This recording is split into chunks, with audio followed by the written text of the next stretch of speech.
喂，你有冇試過心大心細，個腦轉極都諗唔通，或者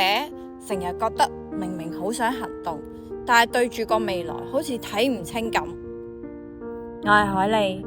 好多客人都話揾我傾塔羅，似係拎到一面鏡，一照嘅唔係命運，係你內心早已知道，但係未睇得清嘅答案。內在指引就係咁樣，牌唔會話俾你知一定要點做，但係會幫你捋順啲亂線，睇到你忽略嘅選擇、潛藏嘅情緒同能量。與其話係占卜，不如話係一個有結構嘅自我對話，等你嘅好奇心可以帶你去更清晰嘅地方。而我想邀請頭5位嘅朋友，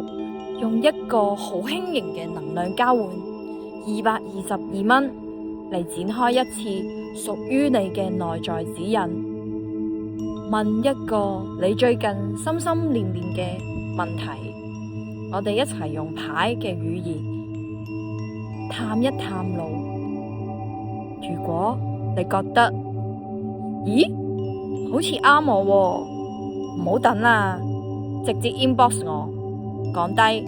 我想預約塔羅指引，我好期待陪你睇清多一步。